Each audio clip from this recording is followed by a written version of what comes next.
Item ಯಾವುದೇ ಇರಲಿ try ಮಾಡಿ ಆಚಿ ಚಿಕನ್ ಮಸಾಲಾ. ಆಚಿ ಚಿಕನ್ ಮಸಾಲಾ. ಹೌದು, ಚುನಾವಣೆ ಇದ್ದಾಗ ನಾವು ಬೆಲೆ ಏರಿಕೆ ಮಾಡ್ಬಿಡ್ತೀವಿ ಅಂದ್ರೆ ನೀವು ಓಟ್ ಹಾಕ್ತೀರಾ?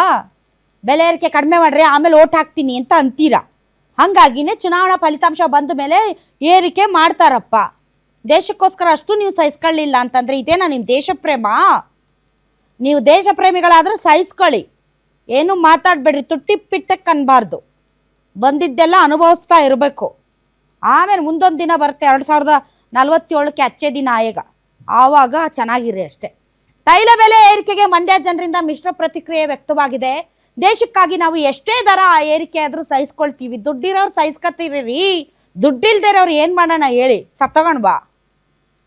ದುಡ್ಡಿರೋರು ಹೆಂಗೆ ಸಹಿಸ್ಕೊಳ್ತಾರಪ್ಪ? ದಿನ ದಿನ ದುಡ್ದು ಜೀವನ ಮಾಡೋರು ಏನು ಅವ್ರ ಜೀವನದ ಹಕ್ಕೇ ಇಲ್ವಾ? ಹಂಗಾದ್ರೆ ಬದುಕೋ ಹಕ್ಕೇ ಇಲ್ವಾ? ಭಾಳ ಜನರಿಗೆ ಅವತ್ತು ದುಡಿಲಿಲ್ಲ ಅಂದ್ರೆ ಅವ್ರ ಮನೆ ಒಲೆ ಉರಿಯಲ್ಲ. ಅಂಥವ್ರು ಏನು ಮಾಡಬೇಕು? ಅಂಥವ್ರಿಗೆ ಬದುಕೋ ಹಕ್ಕೇ ಇಲ್ಲ ಬಿಡಿ. ಕೊಲ್ಲಿ ರಾಷ್ಟ್ರದ ಯುದ್ಧದಿಂದಾಗಿ ತೈಲ ಬೆಲೆ ಏರಿಕೆ ಆಗಿದೆ ಅಷ್ಟೇ. ಇದು ಸಂಕಷ್ಟದ ಸಮಯ, ಸಹಿಸಿಕೊಳ್ಳಬೇಕಾಗಿದೆ. ರಾಜ್ಯ ಸರ್ಕಾರ ಇಂಧನ ಬೆಲೆಯ ಮೇಲಿನ ತೆರಿಗೆ ಕಡಿಮೆ ಮಾಡಬೇಕು. ಬಿಟ್ಟಿ ಭಾಗ್ಯಗಳನ್ನು ಜನರಿಗೆ ಕೊಟ್ಟು ಸರ್ಕಾರ ದಿವಾಳಿ ಆಗ್ತಾ ಇದೆ. ಈಗ ತೈಲ ಬೆಲೆ ಏರಿಸಿರೋದು ಅನಿವಾರ್ಯ ಅಂತ ಮಂಡ್ಯ ಜನ ಹೇಳಿದ್ದಾರೆ. ಎಷ್ಟೇ ಅದನ್ನು ಜಾಸ್ತಿ ಆಗ್ತಾ ಇದೆ, ಯುದ್ಧ ಆಗ್ತಾ ಇರೋದ್ರಿಂದ ಜಾಸ್ತಿ ಆಯ್ತೈತೆ.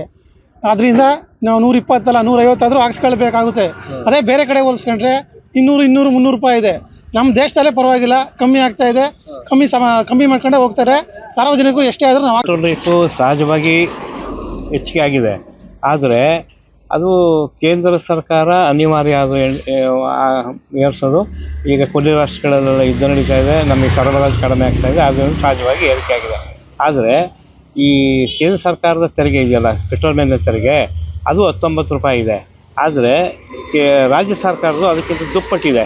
ಸೊ ರಾಜ್ಯ ಸರ್ಕಾರದವರು ಏನಾದರೂ ಅವರು ಆಗ್ತಿರ್ತಕ್ಕಂಥ ತೆರಿಗೆನ ಕಡಿಮೆ ಮಾಡೋದಾದರೆ ಪೆಟ್ರೋಲ್ ರೇಟು ಸಾಮಾನ್ಯವಾಗಿ ಇರ್ತದೆ. ಜಾಸ್ತಿ ಆಗಿದೆ. ಏನಕ್ಕೋಸ್ಕರ ಜಾಸ್ತಿ ಆಗಿದೆ ಅಂತ ಎಲ್ಲರಿಗೂ ಗೊತ್ತಿದೆ, ಆದರೆ ರಾಜ್ಯ ಸರ್ಕಾರದವ್ರಿಗೆ ಏನು ಗೊತ್ತಿಲ್ಲ. ಪೆಟ್ರೋಲ್ ರೇಟ್ ಜಾಸ್ತಿ ಆಗಿರೋದು ಅಲ್ಲಿ ಯುದ್ಧ ನಡೀತಾ ಇದೆ. ಯುದ್ಧ ನೋಡಿದ ಕೇಳಿ ನೋಡಿ, ಅವ್ರನ್ನ ಯುದ್ಧ ಹೆಂಗ್ ನಡೀತಾ ಇದೆ.